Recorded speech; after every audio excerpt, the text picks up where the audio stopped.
conversations were going on here in the late 50s. Parents, as well as some of the younger rabbis here who had children, wanted a Jewish school that would be a traditional curriculum as well as a good secular program.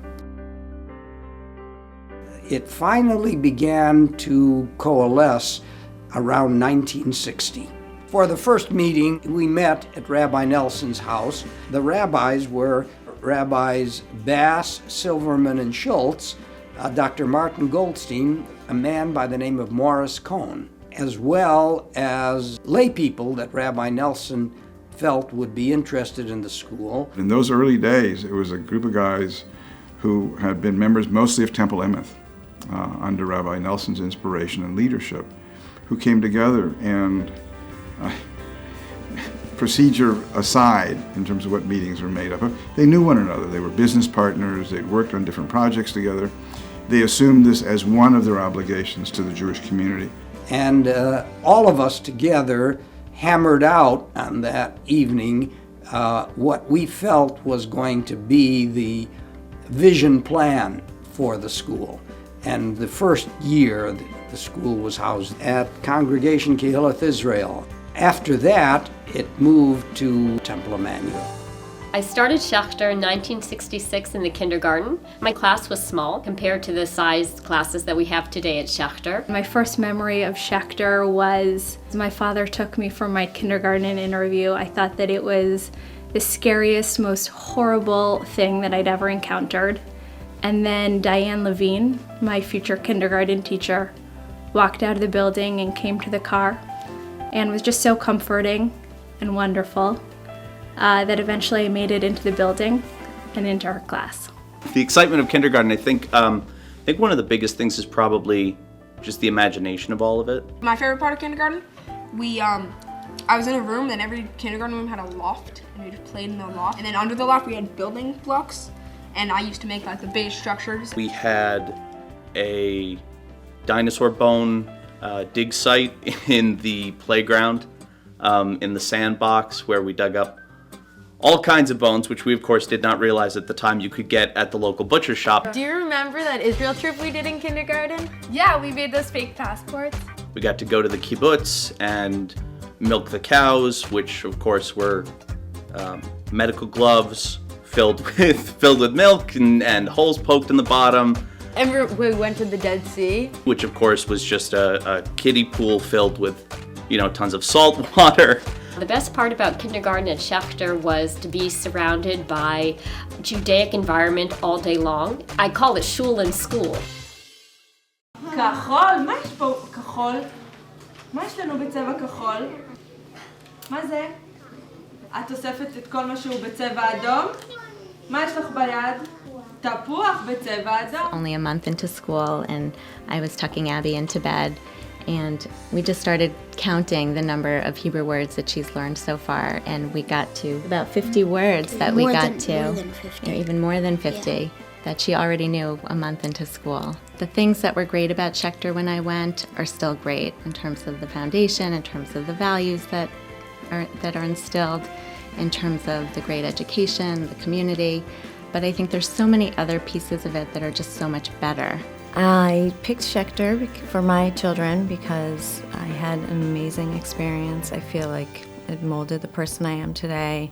So I really wanted my children to have that, to have a Jewish education, to learn the values of Derech Eretz. I mean, as big as Schechter has gotten, which is amazing, it's still never lost its vision.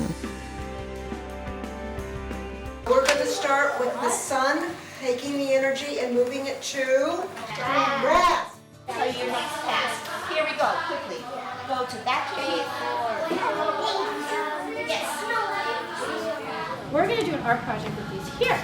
And we're going to turn this into a bee. How do you think we're going to do it?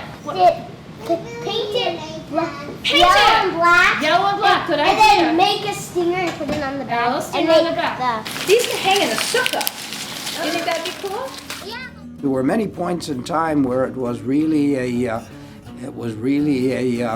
touch and go operation. Rabbi Nelson's old phrase when we couldn't meet budget was "God will help us." God will help. Sometimes there was a little problem because God didn't want to sign the banknote to borrow the money to meet the payroll. I came to the school in 1971, and it was actually 5th grade. I joined coming from New York and came to Temple Emmanuel, where this school was situated, and all of 16 kids were really quite nice. We had to take all of our belongings out of the classrooms in Temple Emmanuel because the religious school was going to be coming in an hour later. And so each one of us had to empty our desks and make sure that we took it with us. There was discussion about whether we had enough room when we went to Stein Circle, how we did it. I was with Rabbi Cases actually when we solicited Elliot and Edith Schulman for $250,000, which was one of the really amazing moments. And we told him what we needed, and Elliot said in his wonderful accent that Edith and I would be very happy to do this, and then the phone rang. And as he's trailing off to answer the phone, Rabbi Cases is blessing him, all sorts of Misha Beirachs. And I said, Rabbi, I think there's a but. And he came back and he said, but I want the school to raise $1 million endowment. So he was like, you must be totally joking. At that time, we were at a good point. It wasn't ideal, but it was a good point. There was interest. The school had proved itself in a number of ways, but it was not yet solid. So we tried very, very, very hard, and I think we raised close to $400,000. And I said, we have to go back to him and say, we can't do it. We've certainly stretched as far as we can. People were amazing at that point in terms of their willingness to give money, because they saw the value of the school, and but we couldn't do it. I went to him with Rabbi Cases and I said, we're not going to be able to do it, Elliot. And there was a pause, and he said, boys, do you think I would drop the flag off you? I'll have you the money on December 31st. When I first arrived there, Schechter was a warm, wonderful, Hamish, unbearably sloppy school. In 1976, K through 8 were at Stein Circle. It was a very small school. Then Josh Elkin was engaged, and he came in and he was young and bouncy, full of energy, full of ideas. I had never worked in a day school prior to coming on board as a head here. This involved a lot of risk-taking on the board's part and on my part. Oh my goodness, we were on Chronicle in the 1980s. Chronicle chose 3 outstanding secondary schools. They chose Phillips Andover, Boston Latin, and the Solomon Schechter Day School. And after that program, it was no longer a hunt for warm bodies for the school. The line was around the block. And the funny thing is that these weren't necessarily Jewish parents looking for a good Jewish education for their children. They were looking for simply a good education. It was a very exciting and energetic and challenging time.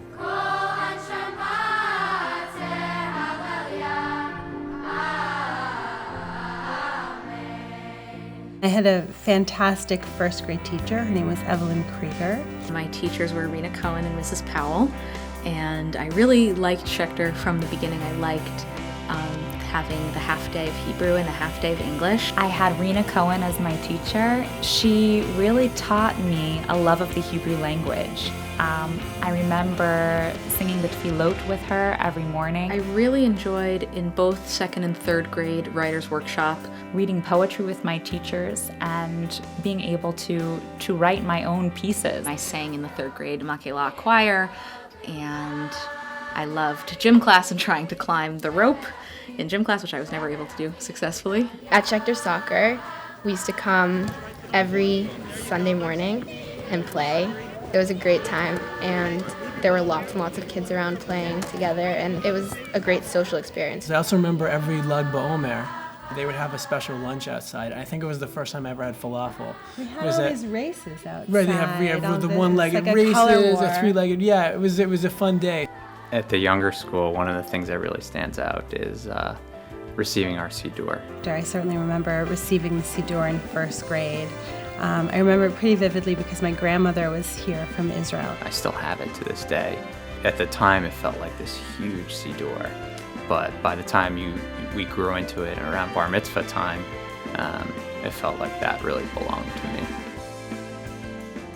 I was the upper school director at the Wheeler Road campus. And when I first got there in '93, there was this sense, yes, we have a lease, it's a 10-year lease, but the city of Newton will never remove us. We have plenty of time. And it was within 2 years we got an eviction notice. Moving into Wells Avenue was a milestone event for this school. I mean, it was really in many ways a defining moment. It was really the school coming of age. And in a lot of ways, it was the realization of this broader vision of what the school really could be. And I remember walking through the space. I walked through it with Josh, and I walked through it with a bunch of folks from the committee. And I have to confess, when I looked at it, it was like an empty shell. People like John LaFell, people like Josh Elkin were envisioning classrooms in all these places. This was a big airplane hangar, but it was nothing. It was dark, it was dank. And sure enough, within 10 months, we had purchased it, we had done the renovations, we were in. It was just extraordinary. The excitement and pride of graduating first class in this building, we ruled the school, right? So it was a new school. We were the 8th graders. I was in student council, as were my friends. We got a new vending machine, which we found many reasons to stock. It was just it was fun being in a new space. This was newer, more professional, more modern. It seemed like a permanent place that the school could really establish a firm future. I think that our program is academically very rich. The children are immersed in Hebrew, in Judaic studies, that they learn critical analysis, both in general studies and Judaic studies, and that children learn to be creative problem solvers and, quite frankly, deep thinkers.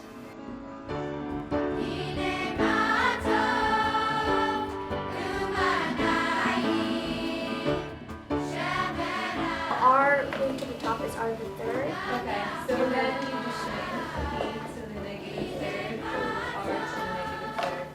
just Mrs. Cateman was my 6th grade math teacher, and I'm going to be honest, I hate math. It is my least favorite subject, always has been, but she was a really great teacher, and she made me hate it a little bit less. I do a lot of songs and a lot of dances, and what's so wonderful is that the minute I say something about fractions, there'll be students who have older siblings who will then say, is this the time when we're going to do the Math-Arena? My sister taught me the first verse. Can we go do this? Or the minute I say, oh, here's, we're going to talk about circles, they all come in and say, are you going to sing the circumference song?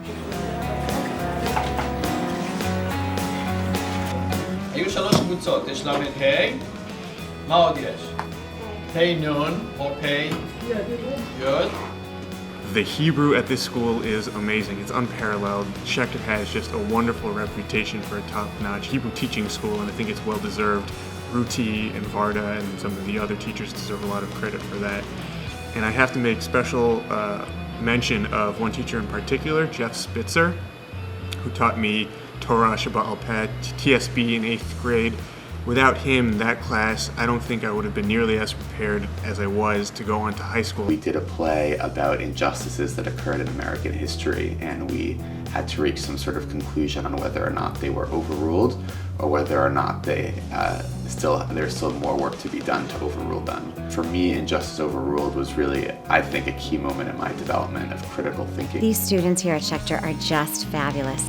You know, very often we hear the students say to us as teachers how we inspire them, but what they don't understand is that they inspire us to do better.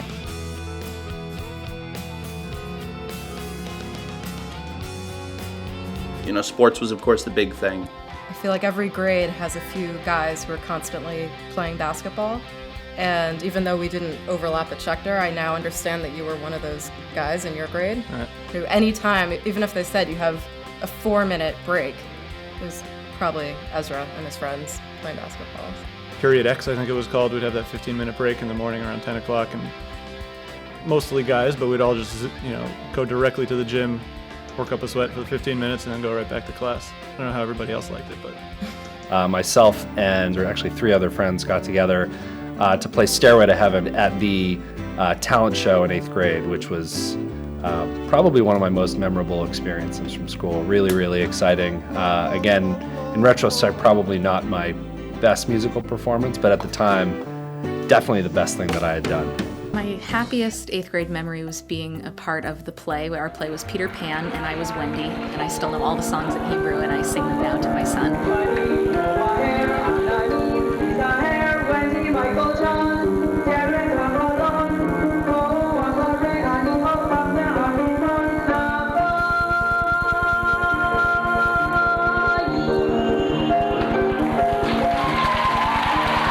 It was such a congregating event.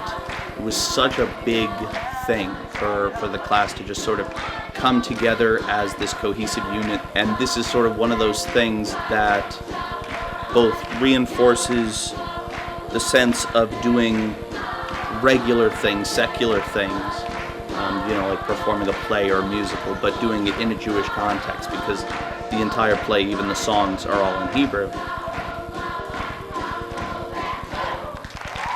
Our Schechter play was Grease, and I'll never forget just the bottles of gel and the leather jackets, and we're all slicking back our hair. Just all that time we spent together rehearsing after school was just incredible. I loved the 8th grade musical. Ours was The Music Man. I was Marion the librarian. And I had so much fun with it. I got so much closer with my grade.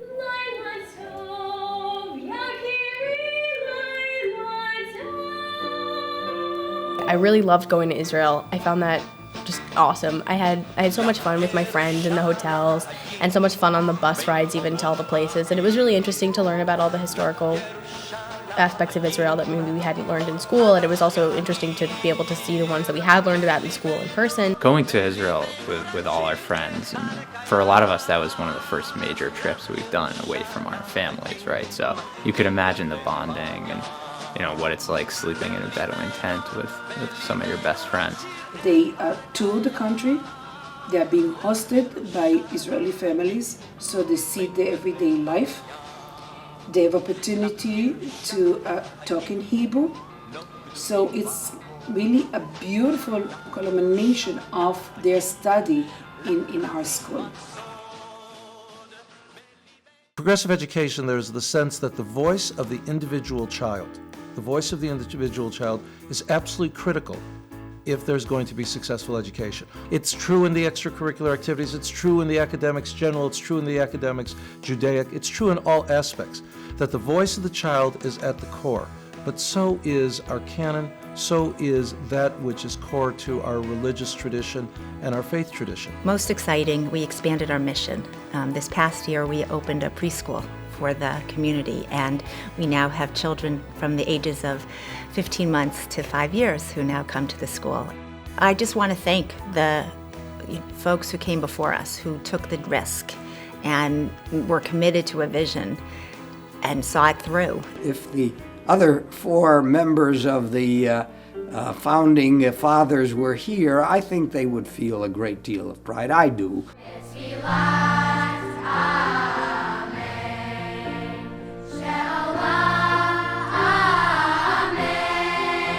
It provided a really, really solid Jewish foundation. One word that describes my Schechter experience is family. Foundation. My beginning. Community. Friendship. The friends that you make here are the friends that last a lifetime. Some of my best friends remain people that I went to Schechter with.